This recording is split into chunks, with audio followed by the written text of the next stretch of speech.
Cinemation Read-Alongs presents Story Time with Matthew Lee. Horton Hears a Loo.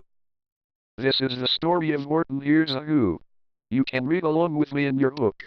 You'll know when it's time to turn the page when you hear this sound. Let's begin now. On the 15th of May, in the jungle of Newell, in the heat of the day, in the cool of the pool, he was splashing, enjoying the jungle's great joys, when Horton the elephant heard a small noise. So Horton stopped splashing. He looked toward the sound. That's funny, thought Horton. There's no one around. Then he heard it again. Just a very faint yelp, as if some tiny person were calling for help. I'll help you, said Horton. But who are you? Where? He looked and he looked. He could see nothing there but a small speck of dust blowing past through the air.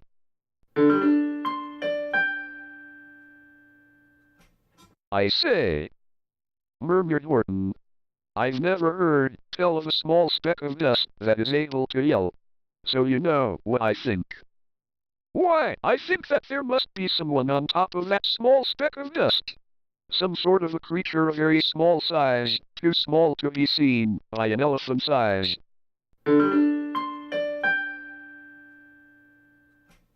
Some poor little person who's shaking with fear that he'll blow in the pool. He has no way to steer.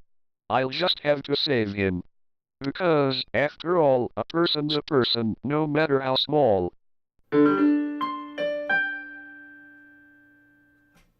So, gently, and using the greatest of care, the elephant stretched his great trunk through the air, and he lifted the dust speck and carried it over and placed it down, safe, on a very soft clover.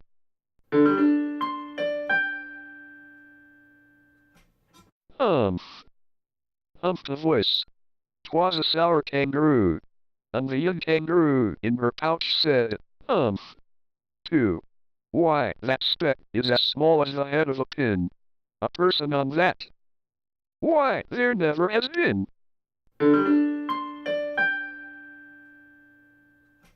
Believe me, said Horton. I tell you sincerely, my ears are quite keen and I heard him quite clearly. I know there's a person down there. And, what's more, quite likely there's two. Even three. Even four. Quite likely. A family, for all that we know. A family with children just starting to grow. So, please, Horton said, as a favor to me, try not to disturb them. Just please, let them be.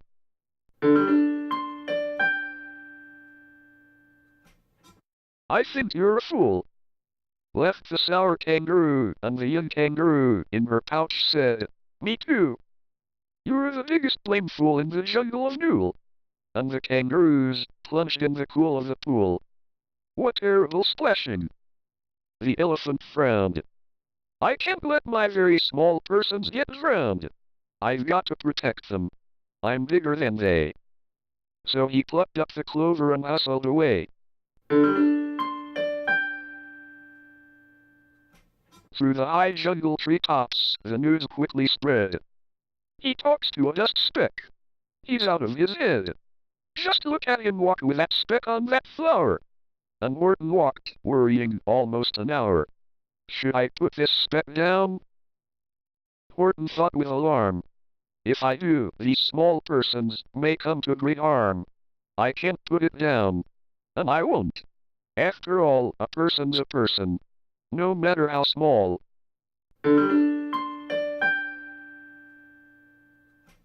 Then Horton stopped walking. The speck voice was talking. The voice was so faint he could just barely hear it. Speak up, please, said Horton. He put his ear near it. My friend, came the voice, you're a very fine friend. You've helped all us folks on this dust speck no end. You've saved all our houses, our ceilings and floors. You've saved all our churches and grocery stores. You mean, Horton asked, you have buildings there, too? Oh, yes, piped the voice. We most certainly do. I know, called the voice. I'm too small to be seen, but I'm mayor of a town that is friendly and clean. Our buildings, to you, would seem terribly small, but to us, who aren't big, they are wonderfully tall. My town is called Whoville, for I am a Who, and we woes are all thankful and grateful to you. And Horton called back to the mayor of the town, you're safe now. Don't worry. I won't let you down.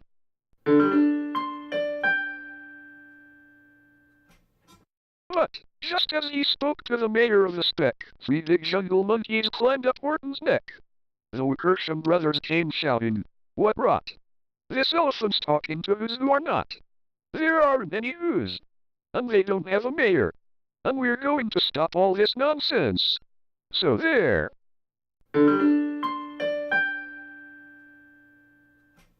They snatched Horton's clover. They carried it off to a black-bottomed eagle named Vladikoff, a mighty strong eagle, a very swift wing, and they said, "Will you kindly get rid of this thing?" And, before the poor elephant even could speak, that eagle flew off with a flower in his beak. All that late afternoon and far into the night, that black-bottomed bird flapped his wings in last flight, while Horton chased after, with groans, over stones that tattered his toenails and battered his bones, and begged, "Please don't harm all my little folks, who have as much right to live as us bigger folks do." But far, far beyond him, that eagle kept flapping, and over his shoulder called back, "Quit your yapping, I'll fly the night through. I'm a bird. I don't mind it. And I lie this, tomorrow, where you'll never find it." And at 6:56 the next morning, he did it. It sure was a terrible place that he hid it.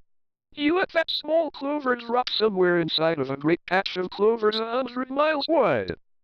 "Find that," sneered the bird. "But I think you will fail." And he left with a flip of his black-bottomed tail.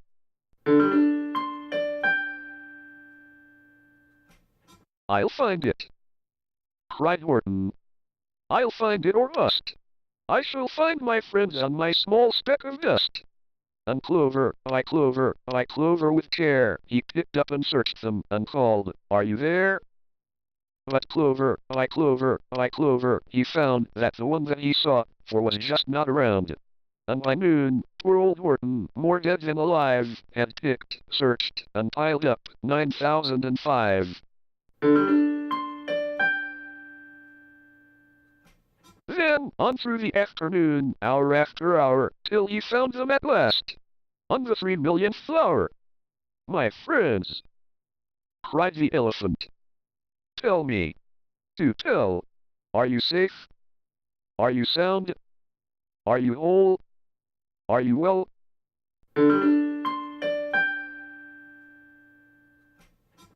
From down on the speck came the voice of the mayor.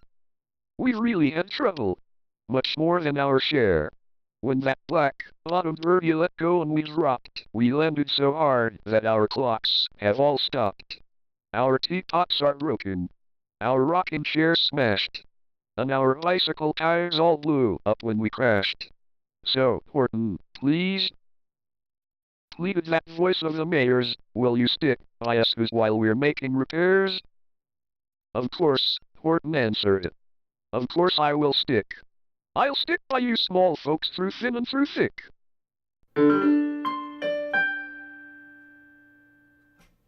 "Humph," humphed the voice. "For almost 2 days you've run wild and insisted on chatting with persons who've never existed. Such carrying on in our peaceable jungle. We've had quite enough of your bellowing bungle. And I'm here to state," snapped the big kangaroo, "that your silly nonsensical game is all through." And the young kangaroo in her pouch said, "Me too."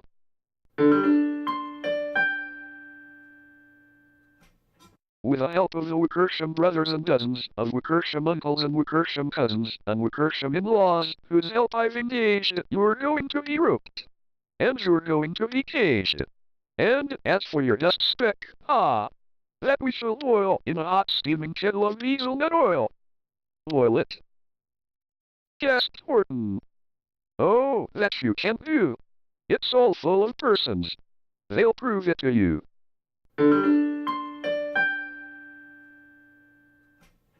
Mr. Mayor! Mr. Mayor! Horton called. Mr. Mayor! You've got to prove now that you really are there. So call a big meeting. Get everyone out. Make every who holler. Make every who shout. Make every who scream. If you don't, every who is going to end up in a hazelnut stew. And, down on the dust speck, the scared little mayor, quick called a big meeting in Whoville Town Square. And his people cried loudly. They cried out in fear. We are here! We are here! We are here! We are here!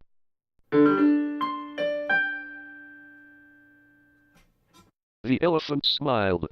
That was clear as a bell. You kangaroo surely heard that very well. All I heard, snapped the big kangaroo, was the breeze and the faint sound of wind through the fat distant trees. I heard no small voices. And you didn't either. And the young kangaroo in her pouch said, me neither.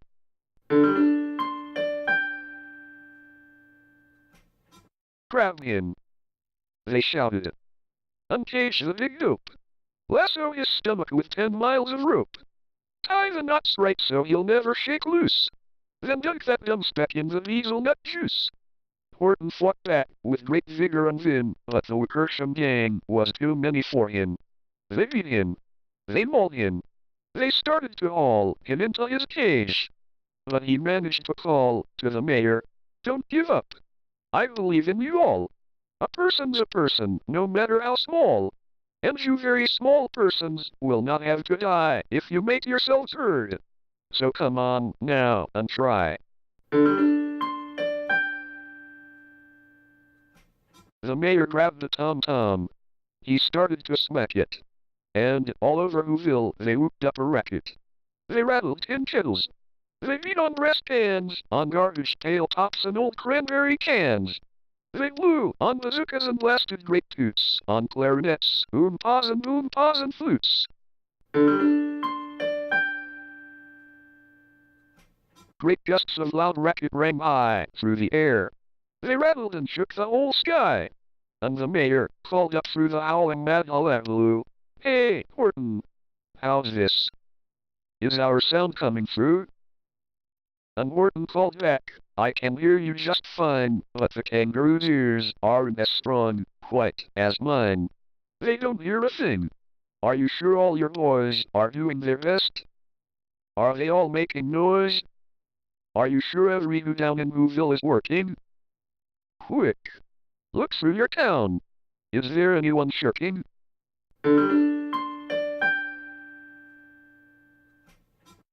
Through the town rushed the mayor from the east to the west. But everyone seemed to be doing his best. Everyone seemed to be yapping or yipping. Everyone seemed to be beeping or hipping. But it wasn't enough, all this ruckus and roar. He had to find someone to help him make more. He raced through each building. He searched floor to floor. And, just as he felt he was getting nowhere, and almost about to give up in despair, he suddenly burst through a door, and that mayor discovered one shirker. Quite hidden away in the Fairfax Apartments, apartment 12J. A very small shirker named Jojo was standing, just standing, and bouncing a yo-yo. Not making a sound. Not a yip. Not a chirp. And the mayor rushed inside and he grabbed the young twerp. And he climbed with a lad up the Eiffelberg Tower. This, cried the mayor, is your town's darkest hour. The time for all those who have blood that is red to come to the aid of their country. He said, we've got to make noises in greater amounts, so open your mouth, lad, for every voice counts. Thus he spoke as he climbed. When they got to the top, the lad cleared his throat and he shouted out, yop. And that yop, that one small extra yop put it over. Finally, at last, from that speck on that clover, their voices were heard. They rang out clear and clean, and the elephant smiled. Do you see what I mean? They've proved they are persons, no matter how small, and their whole world was saved by the smallest of all. How true. Yes, how true, said the big kangaroo. And, from now on, you know what I'm planning to do. From now on, I'm going to protect them with you. And the young kangaroo in her pouch said, Me, too. From sun in the summer. From rain when it's fallish, I'm going to protect them. No matter how smallish.